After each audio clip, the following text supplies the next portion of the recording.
ನಿನ್ನ ಕರವನ್ನೇರುವುದಕ್ಕೆ ಸಾಧ್ಯವಿಲ್ಲ. ಯಾಕೆ ಎನ್ನುವುದನ್ನು ಸರಿಯಾಗಿ ಕೇಳು. ಯಾಕೆ? ನಾನು ಬಂದದ್ದು ಇಂದು ನಿನ್ನೆ ಅಲ್ಲ. ಮತ್ತೆ ನನ್ನ ನಿನ್ನ ಸಂಬಂಧ ತಿರುಗಾಟ ಇಂದು ನಿನ್ನೆದಲ್ಲ. ಪ್ರಪಂಚ ನಿರ್ಮಾಣ ಆಗುವಂತಹ ಮೊದಲಾಗಿ ಆ ಮೇದಿನಿ ನಿರ್ಮಾಣದ ಸಮಯದಲ್ಲಿ ಆವಾಗ ಮುದದಿಂದ ಬಾಲ ಮುಕುಂದನಾಗಿ ಹೆಬ್ಬೆರಳನ್ನು ಬಾಯಲ್ಲಿಟ್ಟು ಮಲಗಿ ತೇಲುವ ಸಮಯ ನಿನ್ನ ಕಿವಿಯದಂತಹ ಕಿಲ್ಪಿಷದಿಂದ ಹುಟ್ಟಿಕೊಂಡವರು ಈರುವರು ದೀರ್ಘದೇಹಿಗಳು ಮಧು ಕೈಟವರು ಎನ್ನುವರು. ಹಾಗೆ ಸೃಷ್ಟಿಕರ್ತನಾದಂತಹ ಬ್ರಹ್ಮದೇವನನ್ನು ಪೀಡಿಸುವುದಕ್ಕೆ ಮುಂದಾದು ಆ ಬ್ರಹ್ಮದೇವನ ಮೊರೆಯನ್ನಾಲಿಸಿ ಆ ಜಗನ್ಮಾತೆ ಆದಿಮಾಯಾದೇವಿಯೇ ಎನ್ನನ್ನು ನಿನ್ನ ಜೊತೆಗೆ ಕಳುಹಿಸಿದವಳಿದ್ದಾಳೆ. ಅವರನ್ನು ಕೊಲ್ಲುವುದಕ್ಕೆ ಬೇಕಾಗಿ ಮೊದಲಾಗಿ ನೀನು ಅವರ ಜೊತೆ ಹೋರಾಟವನ್ನು ಮಾಡಿದೆ. ಅದು ಕಡೆ ಎಷ್ಟು ಸಮಯ? ಒಂದೆರಡು ದಿವಸವಲ್ಲ, ಪಂಚಸಹಸ್ರಗಳ ಕಾಲ ಯುದ್ಧವನ್ನು ಮಾಡಿದೆ. ಪರಿಣಾಮ ನಿನ್ನ ಪಾಲಿಗೆ ಸೋಲಾಯಿತು. ಆಮೇಲೆ ನಾನು ನಿನ್ನ ಜೊತೆ ಸೇರಿದರಿಂದ ಆ ಮಧುಕೈಟವರ ವಧೆಯಾಯಿತು. ಇಲ್ಲದಿದ್ರೆ ನಿನ್ನಿಂದ ಏನು ಮಾಡುವುದಕ್ಕಾಗ್ತಿರ್ಲಿಲ್ಲ. ಆದರೆ ಪ್ರಪಂಚ ಮುಖದವರು ಕೊಂಡಾಡುದು ಹೇಗೆ? ಕೈಟಬಾರಿ ಮಧುಸೂದನ ಎನ್ನುವ ಹಾಗೆ ನಿನ್ನನ್ನು ಕೊಂಡಾಡುತ್ತಾ ಇದ್ದಾರೆ. ಅದು ಬಿಡು. ಈ ಹಿಂದೆ ಹಲವು ಅವತಾರಗಳನ್ನು ತಾಳಿದವನೇ ಇದ್ದೀಯ. ಎಲ್ಲ ಅವತಾರಗಳಲ್ಲಿಯೂ ಕೂಡ ಪ್ರತಿಯೊಂದು ಕಾರ್ಯವನ್ನು ಮಾಡುವರೆ ಸಹಕಾರಿಯಾಗಿದ್ದವ ನಾನಿದ್ದ ಕಾರಣ ಅವರೆಲ್ಲ ವಧೆಯನ್ನು ಮಾಡಿದವನಿದ್ದೀಯ. ನಿನ್ನ ಸಹಾಯಕನಾಗಿ ನಾನಿದ್ದೆ. ಆದ್ರೆ ಒಂದು ಪ್ರಸಂಗದಲ್ಲಾದ್ರೂ ಕೂಡ ನನ್ನನ್ನು ಗುರುತಿಸಿದ್ದೀಯಾ? ನಾನು ಮಾಡಿದ್ದಲ್ಲ, ಇದೆಲ್ಲ ಸುದರ್ಶನ ಮಾಡಿದ್ದು. ಸುದರ್ಶನ ಇದ್ದ ಪರಿಣಾಮವಾಗಿ ಅವರನ್ನು ಗೆಲ್ಲುವುದಕ್ಕೆ ಸಾಧ್ಯವಾಯಿತು ಎನ್ನುವ ಹಾಗೆ ಹೇಳಿದ್ದೀಯ. ಇಲ್ಲ ಇಲ್ಲ, ಎಲ್ಲ ಕಡೆಯಲ್ಲೂ ಕೂಡ ಹೆಸರು ಬಂದದ್ದು ನಿನಗೆ, ಹೊಗಳುವುದು ನಿನ್ನನ್ನು. ಇದು ಹೇಗಾಯ್ತು? ಕೆಲಸ ಮಾಡುವುದಕ್ಕೆ ಒಬ್ಬ, ವೇತನ ಪಡೆಯುವುದಕ್ಕೆ ಇನ್ನೊಬ್ಬ ಎನ್ನುವ ಹಾಗಾಯ್ತು. ನನ್ನಿಂದ ಸರಿ ಕೆಲಸವನ್ನು ಮಾಡಿದೆ, ಅಭಿನಂದನೆ ಗೌರವ ಎಲ್ಲವೂ ಸಿಕ್ಕಿದ್ದು ನಿನಗೆ. ಮುಖ್ಯವಾಗಿ ಉದಾಹರಣೆಯನ್ನು ಈಗ ತಡೆದಂತಹ ವಿಷಯವನ್ನು ನೆನಪು ಮಾಡಿಕೊ. ಬಿಲ್ಲನ್ನು ಹಿಡಿದು ಹೋದೆ, ಸೋಲು ನಿನ್ನ ಪಾಲಿಗಾಯ್ತು. ಒಂದು ವೇಳೆ ನಾನು ಇರ್ತಿದ್ರೆ ನಿನ್ಗೆ ಸೋಲು ಬರ್ತಿತ್ತ? ಖಂಡಿತವಾಗಿ ಬರುವುದಕ್ಕೆ ಬಿಡ್ತಿರ್ಲಿಲ್ಲ ಈ ಸುದರ್ಶನ. ಆಮೇಲೆ ಧೈರ್ಯದ ಮಾತುಗಳನ್ನು ಹೇಳಿ ಹೋದೆ. ಆ ಶತ್ರು ಪ್ರಸೂದನನ್ನು ಕೊಂದು ಬಂದವ ನಾನಿದ್ದೇನೆ. ಹಾಗಾಗಿ ಇಷ್ಟರ ತನಕ ನಾನು ಮಾಡಿದಂತಹ ಕೆಲಸಕ್ಕೆ ಎಲ್ಲಿ ಮಾನ್ಯತೆ ಇಲ್ವೋ, ಎಲ್ಲಿ ಗೌರವ ಸಿಗ್ಲಿಲ್ವೋ ಅಂತಹ ಪ್ರದೇಶದಲ್ಲಿ, ಅಂತಹ ಲೋಕದಲ್ಲಿ ನಾನು ಇರ್ಬೇಕೋ? ಖಂಡಿತವಾಗಿ ಇರುವುದಕ್ಕೆ ಸಾಧ್ಯವಿಲ್ಲ. ಇಷ್ಟರ ತನಕ ಆಗಿದ್ದು ಹೋಗ್ಲಿ. ಆದ್ರೆ ಇನ್ನು ಮುಂದೆ ಹೇಗೆ ಎನ್ನುವುದನ್ನು ಮುಖ್ಯವಾಗಿ ತೋರಿಸ್ತೇನೆ. ಇನ್ನು ಮುಂದಕ್ಕೆ ಏನಿದ್ದರೂ ಕೂಡ ಬೇರೆ ಬೇರೆ, ಸುದರ್ಶನ ಸುದರ್ಶನ, ಹರಿ ಹರಿ, ನೀನು ನೀನೆ, ನಾನು ನಾನೇ.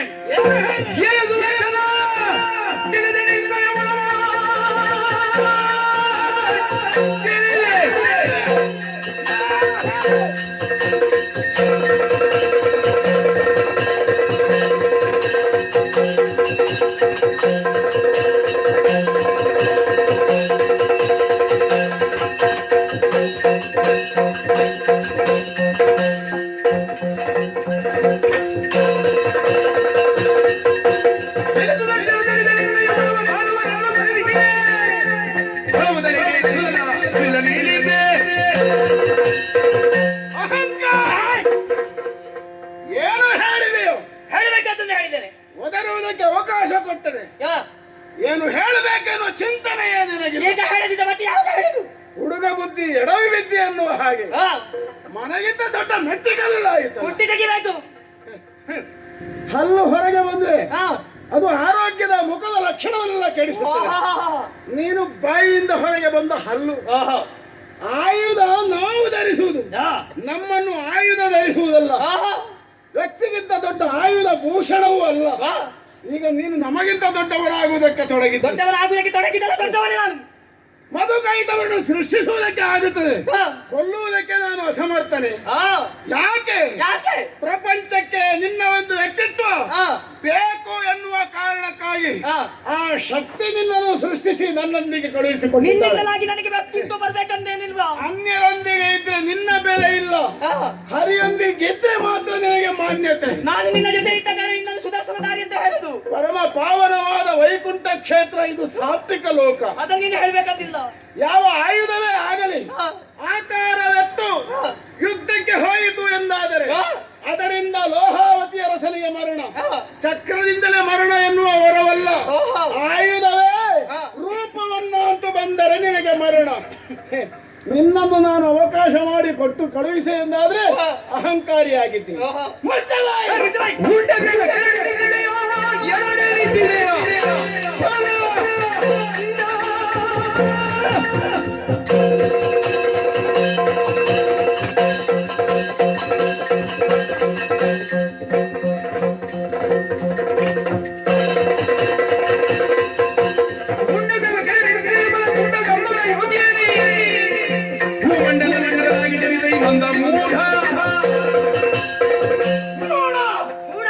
ಮೂರ್ಖರಂತೆ ವ್ಯವಹರಿಸುತ್ತಾ ಇದ್ದೀಯ. ಇಷ್ಟಾದರೂ ನಿನಗೆ ಬುದ್ಧಿ ಬರಲಿಲ್ಲ. ಮಾನವರಂತೆ ವರ್ತಿಸುತ್ತೀಯ. ಕರ್ಮಭೂಮಿ ಅಲ್ಲಾದರೆ ಅದು ಸಹಜ ಪ್ರಕೃತಿ ಧರ್ಮ. ಅದಕ್ಕೆ ವೈರುಧ್ಯವಾಗಿ ಸಾತ್ವಿಕ ಲೋಕದ ಪಾವಿತ್ರ್ಯತೆಯನ್ನು ಹಾಳು ಮಾಡುವುದಕ್ಕೆ ದುಷ್ಪ್ರವೃತ್ತಿಯಿಂದ ವರ್ತಿಸುತ್ತಾ ಇದ್ದೀಯ. ಸಾತ್ವಿಕನಾದ ಪುರುಷೋತ್ತಮನ ಆಧಾರ ನಿನಗಿತ್ತು ಇಂಥ ಅಹಂಕಾರ ಉಂಟು ಅಂತಾದ್ರೆ ಉಂಡ ಮನೆಗೆ ಎರಡು ಬಗೆದೆ. ಕೈಯನ್ನು ಕಚ್ಚಿದು ನೀನು ಇಲ್ಲಿರುವುದಕ್ಕೆ ಅರ್ಹರಲ್ಲ. ಲೋಕದಲ್ಲಿ ಮಾನವನಾಗಿ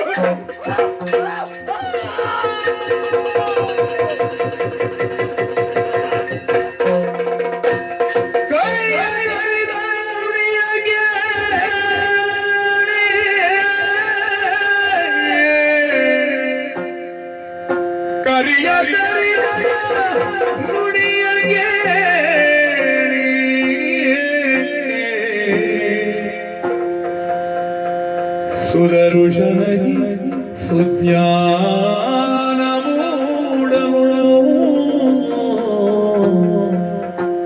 ಸುದರುಶನಗಿ ಸುಜ್ಞಾನ ಮೂಢವೋ ಕರವ ಜೋಡಿಸಿ ಕರವ ಜೋಡಿಸಿ ಚರಣ ಕೆರಗುತ್ತ ಚರಣ ಕೆರಗುತ್ತ ನುತಿಸಿದರು ನುತಿಸಿದರು ದೇವಾ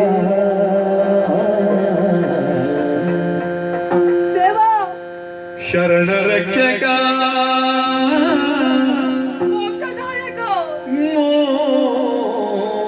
ಮೋಕ್ಷದಾಯಕ ದುರುಳ ಶಿಕ್ಷಕ ದುರುಳ ಶಿಕ್ಷಕ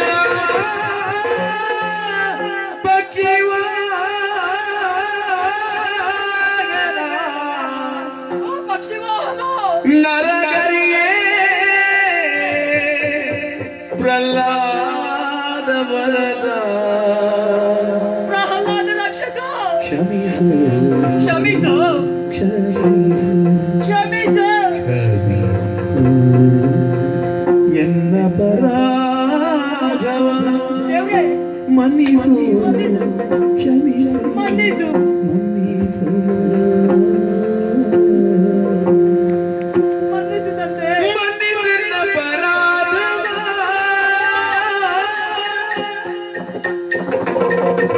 ಮನ್ನಿಸಿದ ಪರಾಧವ ಸುಪ್ರಸನ್ನ ಮೂರ್ತಿ ಕೇಶವ ಮಾಧವ ಮನ್ನಿಸು ಎನ್ನ ಪರಾಧ ಎನ್ನೊಳೆ ತಗಿ ಬೇಡ ಎನ್ನೊಳೆ ತಗಿ ಬೇಡ ನಿನ್ನೊಳಿಲ್ಲವು ವಾದ ನಿನ್ನೊಳಿಲ್ಲವು ವಾದ ಮುನ್ನ ನಂಬಿದ ಪಾದ ಮುನ್ನ ನಂಬಿದ ಪಾದ ಮುನ್ನ ನಂಬಿದ ಪಾದ ಇನ್ನು ಅಂತು ಗೋದ ಮುನ್ನ ನಂಬಿದ ಪಾದ ಇನ್ನು ಅಂತು ಗೋದ ಮನ್ನಿಸೆನ್ನ ಪರಾಧವ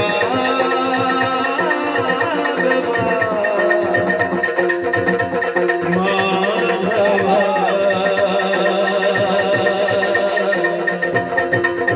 ಸುಪ್ರಸನ್ನ ಮೂರ್ತಿ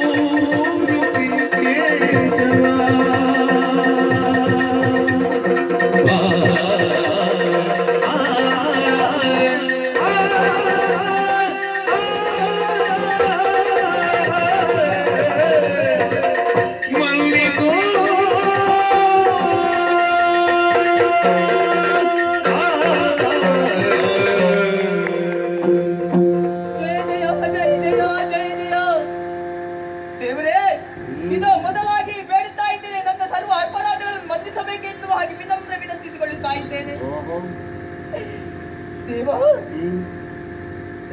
ಸಾತ್ವಿಕ ಗುಣದಿಂದ ಈ ವೈಕುಂಠದ ಲೋಕದಲ್ಲಿರಬೇಕಾದಂತಹ ನಾನೆಂದು ರಾಕ್ಷಸ ಗುಣದಿಂದ ವರ್ತಿಸಿದೆ. ದುರುಳನಾದಂತಹ ಶತ್ರುಘ್ನ ಸುತನನ್ನು ಕೊಂದಿದ್ದೇನೆ ಎನ್ನುವಂತಹ ಅಹಂಕಾರ ತಲೆಗಡರಿ ಹೋಯಿತು ತಂದೆ. ಈ ಪ್ರಪಂಚದಲ್ಲಿ ಒಂದು ಅಣುವಾದರೂ ಅಲುಗಾಡಬೇಕಾದರೆ ಜಗತ್ರಕ್ಷಕನಾದಂತಹ ಭಗವಂತನಾದಂತಹ ನಿನ್ನ ಅನುಗ್ರಹ ಬೇಕು ತಂದೆ. ನಿನ್ನ ಅನುಗ್ರಹವಿಲ್ಲದೆ ಯಾರಿಂದಲೂ ಏನು ಮಾಡುವುದಕ್ಕಾಗುವುದಿಲ್ಲ. ಈ ಹಿಂದೆ ನೀನು ತಾಳಿದಂತಹ ಅವತಾರಗಳಲ್ಲಿಯೂ ಕೂಡ ನಿನ್ನ ಸಹಾಯಕನಾಗಿ ನಾನು ಇದ್ದೆ. ಆದ್ರೆ ಅಂತಹ ಕಾರ್ಯವನ್ನು ಮಾಡುವುದಕ್ಕೆ ನಿನ್ನ ಅನುಗ್ರಹ ನನಗೆ ಬೇಕಾಯಿತು. ನಿನ್ನ ಅನುಗ್ರಹದಿಂದಲಾಗಿ ಆ ಕಾರ್ಯವನ್ನು ನಾನು ಮಾಡಿದೆ. ದೇವ, ಸರ್ವ ಅಪರಾಧಗಳನ್ನು ಮನ್ನಿಸಬೇಕು ತಂದೆ. ಜ್ಞಾನವಿಹೀನದಂತಹ ನನಗೆ ಈಗ ಸುಜ್ಞಾನವು ಮೊಳಗಿತು. ನಿನ್ನದಾದಂತಹ ಶಾಪದ ಮಾತುಗಳನ್ನು ಕೇಳಿದಾಗ ನಾನು ಏನು ಎಷ್ಟು ಎಂಬುದು ಈಗ ಗೊತ್ತಾಯ್ತು ತಂದೆ. ನೀನು ಇದ್ದ ಕಾರಣ ನಾನಿದ್ದೇನೆ. ನೀನಲ್ಲದೆ ಇರುತ್ತಿದ್ದರೆ ನಾನು ಏನೂ ಅಲ್ಲ ದೇವರೇ. ನಾನಾಡಿದಂತಹ ಆ ಸಿಟ್ಟಿನ ಮಾತುಗಳನ್ನು ಕೇಳಿ ಶಾಪವನ್ನು ಕೊಟ್ಟೆಯ ತಂದೆ, ಶಾಪವನ್ನು ಕೊಟ್ಟೆಯ ದೇವರೇ. ತಾಯಿಯ ಮಡಿನಲ್ಲಿ ಕುಡಿದಂತಹ ಹಸುಗೂಸೊಂದು ತಾಯಿಯ ಎದೆ ಹಾಲನ್ನು ಕುಡಿಯುತ್ತದೆ. ಎದೆ ಹಾಲನ್ನು ಕುಡಿಯುವಾಗ ತಾಯಿಯ ಎದೆಗೆ ತುಳಿಯುತ್ತದೆ.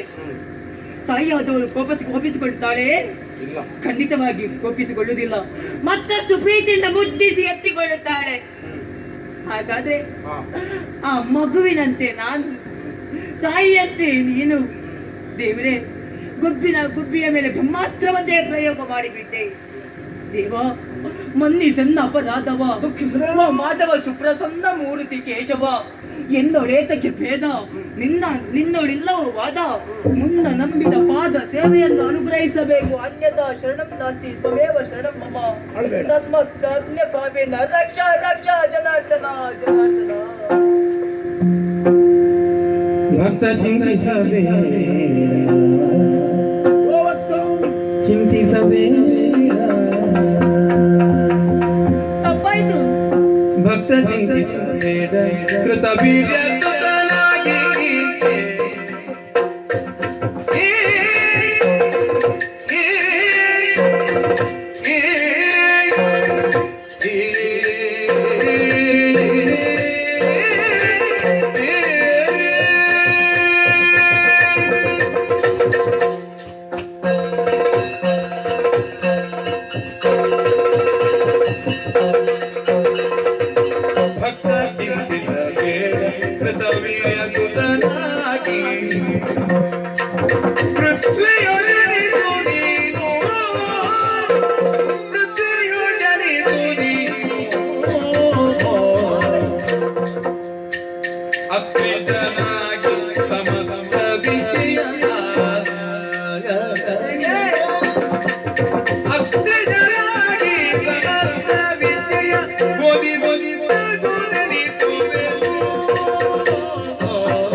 ಕ್ಷಮಿಸಬೇಕು.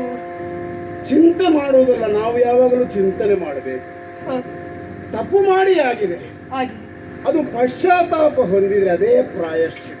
ತಿಳಿದು ಮಾಡಿದ್ರೆ ಅಪರಾಧ, ತಿಳಿಯದೆ ಮಾಡಿದ ಪ್ರಮಾದ ಅಲ್ವೇ ದೇವ್ರೆ? ಹೌದು, ನೀನು ತಿಳಿದು ಮಾಡಿದ್ದೆ. ಹಾಗಲ್ಲ ಮಗನೇ, ಹೀಗೆ ಹೋಗು ಎಂದು ಹೇಳಿದ್ರು ನಮ್ಮ ಮಾತನ್ನು ಮೀರಿ ಮುಂದುವರಿದೆ. ಆ ಸಮಯದಲ್ಲಿ ಕೇಳುವಂತಹ ಪರಿಸ್ಥಿತಿ ತಾಳ್ಮೆ ನನ್ನಲ್ಲಿ ಇರ್ಲಿಲ್ಲ ದೇವ್ರೆ. ತಾಳ್ಮೆ ಇಲ್ಲದ ಇದ್ದುದಕ್ಕೆ ಒಂದು ಶಿಕ್ಷೆ ಆಗಬೇಕು. ನೀನು ಹೀಗೆ ಮಾಡಿದರೆ ನಾಳೆ ಇನ್ನೊಬ್ಬ ವ್ಯಕ್ತಿಯು ಅದೇ ದಾರಿಯನ್ನು ಹಿಡಿಯುತ್ತಾನೆ. ಆಗ ವೈಕುಂಠದ ಹೆಸರು ನಾಶ ಆಗುತ್ತದೆ, ವೈಕುಂಠವಾಗಿ ಇರುವುದಿಲ್ಲ.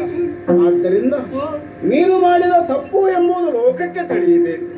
ನೀನು ನನಗೆ ಮಗುವೆ. ಮಗುವನ್ನು ಲಾಲನೆ ಮಾಡಬೇಕಾದವ ತಾಯಿಯ ಸ್ಥಾನದಲ್ಲಿರುವವ ನಾನು. ತಪ್ಪು ಮಾಡಿದರೆ ಮಗುವನ್ನು ತಿದ್ದಬೇಕಾದವಳು ತಾಯಿ. ಆ ಕಾರಣಕ್ಕಾಗಿ ನನ್ನ ಶಾಪವಾಕ್ಯ ಅಸಿಂಧು ಆಗುವುದಿಲ್ಲ.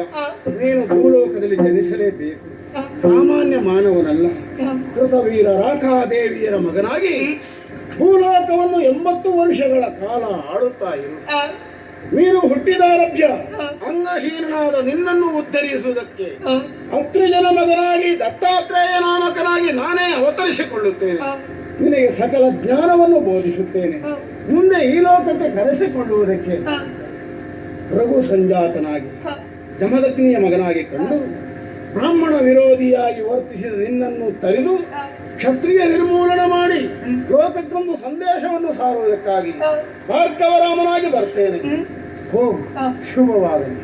ಆ ಸಮಯದ ನಿರೀಕ್ಷೆಯಲ್ಲಿ ನಾನು ಇರ್ತೇನೆ.